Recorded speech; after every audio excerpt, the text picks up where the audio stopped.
सकाळी 9:30 वाजता बातमी आली की प्लेन क्रॅश झाला दादांचा. त्यामुळे धक्का बसला एकदम. आज मी लातूरला आहे. लातूरला आमच्या निवडणुकी प्रचाराचे दौरे सुरूच होते होते. तेवढं बातम्याला मी सगळे स्तब्ध झालो. दादांची सगळी आठवणच यायला लागली. दादांचं त्या ठिकाणी जे जबरदस्त एक प्रकारचं वागणं होतं,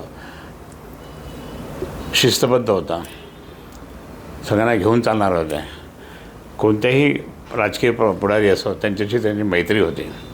आणि आमच्यासारख्यांनासुद्धा काय चंद्रकांतजी काय चाललं असं कुठे भेटले की बरोबर बोलायचे.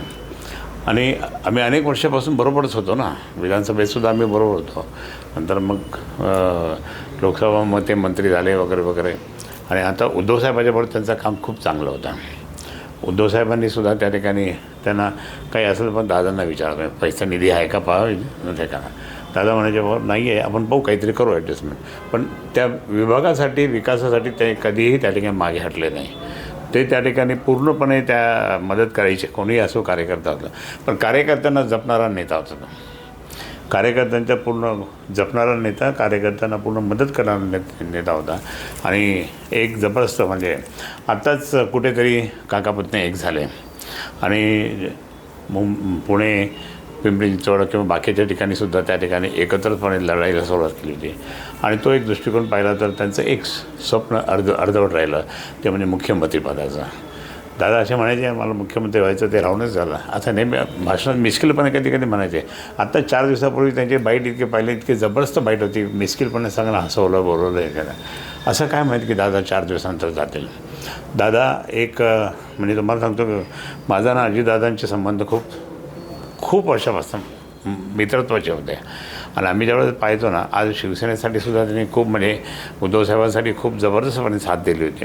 आणि आम्ही तुम्हाला सांगतो की म्हणजे आमच्या संभाजीनगरला ज्यावेळेस 17 सप्टेंबर 1900 म्हणजे 17 सप्टेंबरचा जो हैदराबाद मुक्ती दिन किंवा मराठवाडा मुक्ती दिन असायचं ना, त्या कार्यक्रमाला मुख्यमंत्री उपमुख्यमंत्री असे सगळे यायचे. एक उदाहरण फक्त सांगतो, माझी आठवण सांगतो. ती आठवण म्हणजे ती दादा कसे आहेत ते दिसून येतात. ते ज्यावेळेस स्वातंत्र्य सैनिकाचे बसले असायचे तर माझी आई पण होती. त्यावेळेस माझ्या आईचं वय तर 97. आई अशी बसली होती. मग कोणीतरी सांगितलं खैरेसाहेब आमची आई. दादा पाया पडले, अगदी माझ्या आईचे पाय पडले. आणि नंतर बाहेरून सांगितलं खैरेसाहेब तुमच्या आईचे पाय पडलो बरं का मी, कारण आम्ही सगळे तिथं होतो. म्हणा तुमच्या आईचे पाय पडलो म्हणा साहेब, म्हणजे खरं मानावं लागेल तुम्हाला. नाही अरे आपली आई आहे ती, असं काय. म्हणजे अशा पद्धतीने त्यांचं वागणं होतं. आणि तुम्हाला त्यांच्या इतक्या आठवणी आहे. परंतु आज मात्र आम्हाला दादा सोडून गेले, हे सगळ्यात जास्त दुःख झालं.